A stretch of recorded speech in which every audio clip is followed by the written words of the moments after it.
TV का जीवन असली नहीं होता और जिंदगी टीवी सीरियल की तरह नहीं होती। असल जीवन में सिर्फ और सिर्फ काम होता है। क्या आपने कभी देखा है कि टीवी पर हमर, जगुआर, BMW, फेरारी जैसी गाड़ियों का विज्ञापन आता हो? नहीं, क्योंकि जो इन सब को रखने की हैसियत रखते हैं उनके पास टीवी देखने का समय नहीं होता।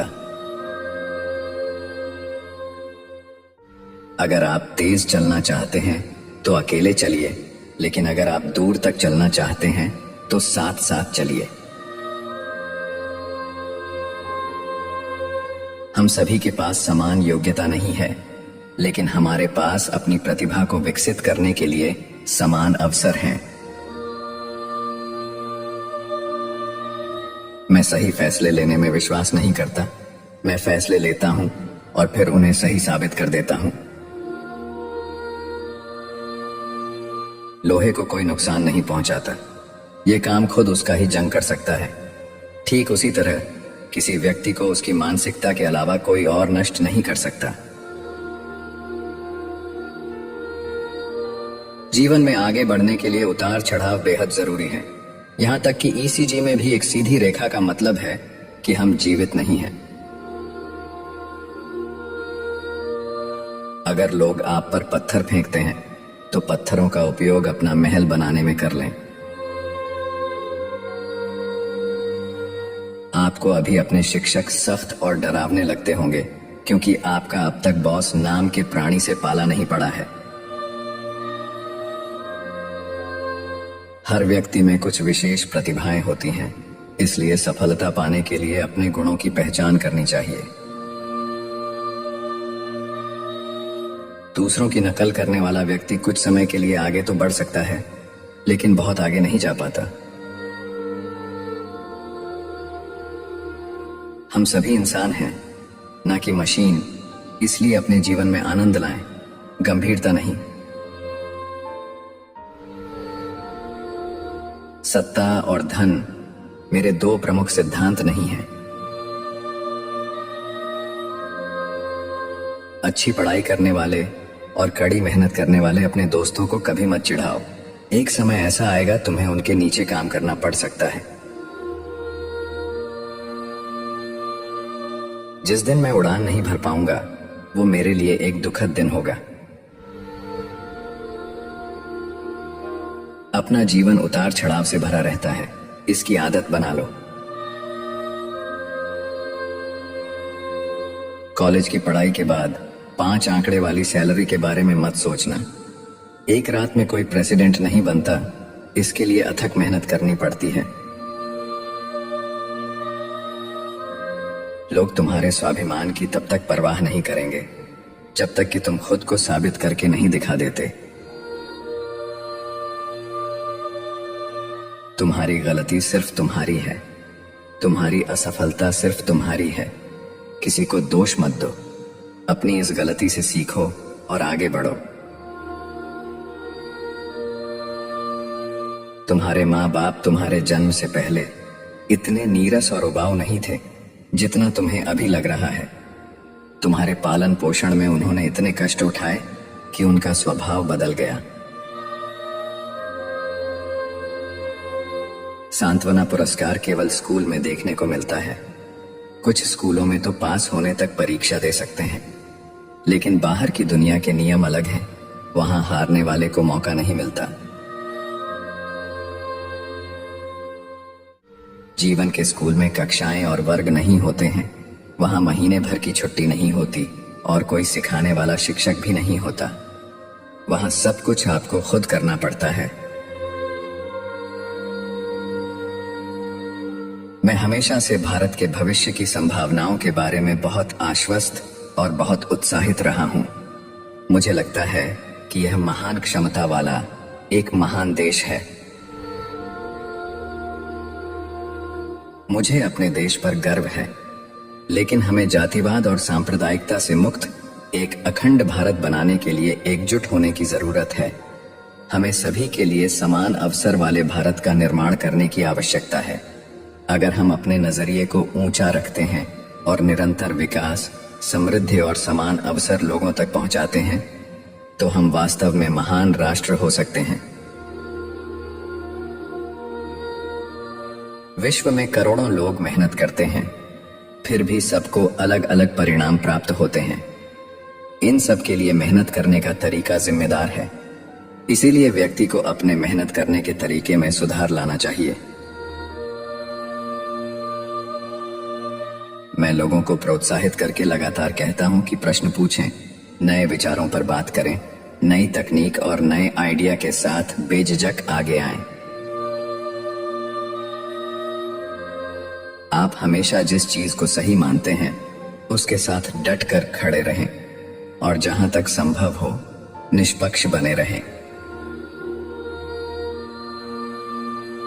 हमें सफल व्यक्तियों से प्रेरणा लेनी चाहिए कि अगर वे सफल हो सकते हैं तो हम क्यों नहीं, लेकिन प्रेरणा लेते समय आंखें खुली रखनी चाहिए। ऐसी कई चीजें हैं जो अगर मुझे दोबारा जीने का मौका मिले तो शायद मैं अलग ढंग से करूंगा, लेकिन मैं पीछे मुड़कर यह नहीं देखना चाहूंगा कि मैं क्या नहीं कर पाया। जीवन में केवल अच्छी शैक्षिक योग्यता या अच्छा करियर ही काफी नहीं है। इसके साथ आपका लक्ष्य होना चाहिए कि एक संतुलित और सफल जिंदगी को जिया जाए। संतुलित जीवन यानी कि आपका अच्छा स्वास्थ्य, लोगों से अच्छे संबंध और मन की शांति, ये सब कुछ अच्छा होना चाहिए। हम लोग इस दुनिया में केवल एक मोबाइल के रिचार्ज की तरह हैं जो अपनी वैलिडिटी के बाद समाप्त हो जाएगा। हम सभी की वैलिडिटी है। यदि हम भाग्यशाली रहे तो कम से कम 50 साल तो जिएंगे ही। इन 50 सालों में केवल 2500 वीकेंड्स होते हैं। क्या तब भी हमें केवल काम ही काम करने की जरूरत है? जीवन को इतना भी कठिन मत बनाइए कि खुशियां आपसे दूर रहें। आप कितनी भी महंगी चीज क्यों न खरीद लें, एक दिन आपको एहसास होगा कि इसका कोई मतलब नहीं है। जो कुछ मायने रखता है वह उन लोगों की भलाई है जिनसे आप प्यार करते हैं। बड़ी बड़ी बातें और भाषण देने वाला अच्छा नेता नहीं होता, बल्कि वे होते हैं जो अपने से अधिक बुद्धिमान सहायकों और सहयोगियों से घिरे रहने में रुचि रखते हैं। सबसे बड़ा जोखिम कोई जोखिम न लेना है। आज के समय में तेजी से बदल रही दुनिया में जोखिम न लेना ही एकमात्र रणनीति है जिसके असफल होने की गारंटी है। जीवन में जब भी कभी चुनौतियों का सामना करना पड़े तो उससे पीछे ना हटें, बल्कि दृढ़ शक्ति के साथ उसका सामना करें, क्योंकि वे सफलता की आधारशिला हैं। दूसरों के साथ अपनी बातचीत में दया, सहानुभूति और करुणा की शक्ति को कभी कम न समझें। अगर आपको नेतृत्व दिया गया है तो जिम्मेदारी लेने के बारे में सोचो, बहाने बनाने के बारे में नहीं। अपने पास आने वाले अवसर का इंतजार न करें, अपने अवसर स्वयं बनाएं। केवल पैसा और शोहरत कमाना ही काफी नहीं है। सोचिए, जब आपका किसी से ब्रेकअप हो तो उस दिन कंपनी में प्रमोशन का कोई मायने नहीं रहता। जब आपकी पीठ में दर्द हो तो कार ड्राइविंग करने में कोई आनंद नहीं आता। जब आपके दिमाग में टेंशन हो तो शॉपिंग करने में भी कोई मजा नहीं आता। ये जीवन आपका है, इसे इतना भी गंभीर मत बनाइए। हम सब इस दुनिया में कुछ पलों के मेहमान हैं, तो जीवन का आनंद लीजिए, उसे ज्यादा गंभीरता से नहीं लेना चाहिए। सब कुछ ठीक है, कभी कभी काम से छुट्टी लेना, क्लास बंक करना, किसी एग्जाम में कम मार्क्स लाना या छोटे भाई बहनों से कभी झगड़ना, सब ठीक है। जब हम जिंदगी के आखिरी पड़ाव पर होंगे तो यही छोटी छोटी बातें हमें हंसाएंगी, और कंपनी का प्रमोशन, 24 घंटे लगातार काम, ये सब उस दिन कोई मायने नहीं रखेंगे। हम लोग इंसान हैं, कोई कंप्यूटर नहीं। जीवन का मजा लीजिए, इसे हमेशा गंभीर मत बनाइए। पेड़ काटने के पूर्व कुल्हाड़ी की धार देखने की आवश्यकता होती है। इसलिए जब 8 घंटे में पेड़ काटना हो तो 6 घंटे कुल्हाड़ी की धार तेज करने में लगाने पर सफलता प्राप्त होने के अवसर बढ़ जाते हैं। किसी भी कार्य को निर्धारित समय सीमा में ही पूरा करना चाहिए और वही कार्य करना चाहिए जिसमें पूर्ण आनंद की प्राप्ति हो। जो व्यक्ति बहुत सफल हैं, मैं उनकी प्रशंसा करता हूं, लेकिन अगर वह सफलता लोगों के साथ निष्ठुरता और क्रूरता से हासिल की है तो मैं उस व्यक्ति की प्रशंसा तो कर सकता हूं, लेकिन इज्जत नहीं।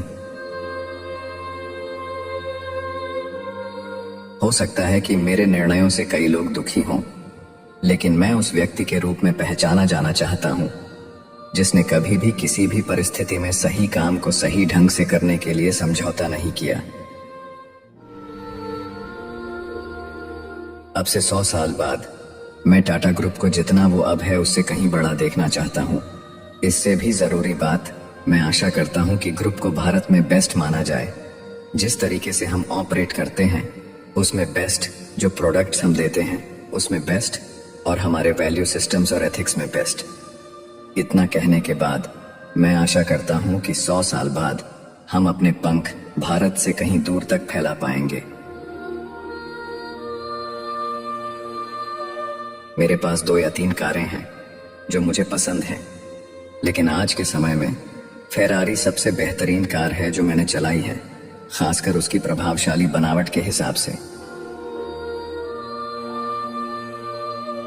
मैं निश्चित रूप से राजनीति में नहीं शामिल होऊंगा। मैं एक साफ सुथरे बिजनेसमैन के तौर पर याद किया जाना पसंद करूंगा, जिसने पर्दे के पीछे कोई चालबाजी नहीं की और जिसने पर्याप्त सफलता हासिल की। यदि ये सार्वजनिक जांच की कसौटी पर खरा उतरता है तो इसे करो। अगर ये सार्वजनिक जांच की कसौटी पर खरा नहीं उतरता है तो इसे मत करो।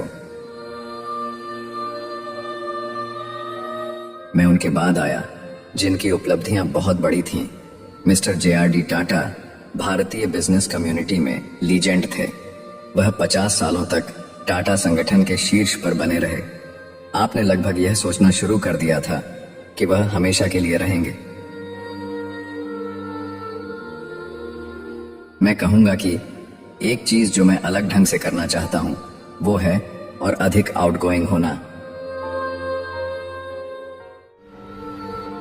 मैं 4 बार शादी करने के बहुत करीब पहुंच गया था और हर बार मैं किसी न किसी डर की वजह से पीछे हट गया। हर अवसर अलग था, लेकिन अब जब मैं इसमें शामिल लोगों को देखता हूं, मैंने जो किया वो इतना बुरा नहीं था। मेरा मानना है शायद शादी हो जाती तो यह और भी जटिल हो सकता था। मैंने हमारी कंपनी में यह बात भी रखी है, हमें बेबी स्टेप्स लेना छोड़ना होगा और ग्लोबली सोचना शुरू करना होगा। यह सचमुच मददगार लग रहा है। पीपल्स रिपब्लिक ऑफ चाइना का पॉलिटिकल सिस्टम चीजों को आसान बना सकता है। निर्णय तेजी से लिए जाते हैं और परिणाम भी जल्दी आते हैं। दूसरी तरफ हमारे लोकतंत्र में, भारत में, ऐसी चीजें बहुत कठिन हैं। मूल्यों और नैतिकता के अलावा जिन पर मैंने जीने की कोशिश की है, मैं जो विरासत छोड़ना चाहता हूं वह बहुत सरल है कि मैं हमेशा उस चीज के लिए खड़ा हुआ हूं जिसे मैं सही मानता हूं और जितना संभव हो सके निष्पक्ष और न्यायपूर्ण रहने की कोशिश की है। मुझे लगता है कि प्रतिस्पर्धा बढ़ गई है।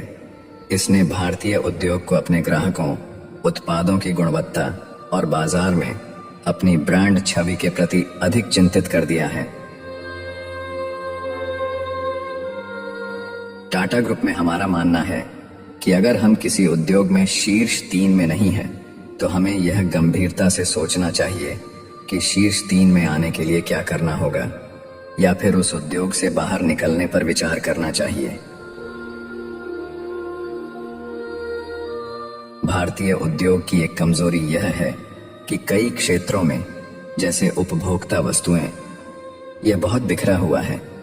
व्यक्तिगत रूप से कंपनियां जीवित नहीं रह पाएंगी। जरूरत है कि एक ही उद्योग में समान कंपनियों का एक समूह बने जो बहुराष्ट्रीय कंपनियों के सामने एक मजबूत मोर्चा पेश कर सके। स्विस वॉच उद्योग ने ऐसा ही किया। आईटी और संचार व्यवसाय में स्पष्ट रूप से सबसे अधिक विकास की संभावनाएं हैं। लेकिन अगर आकार की बात की जाए तो इस्पात और ऑटो उद्योग शीर्ष पर बने रहेंगे।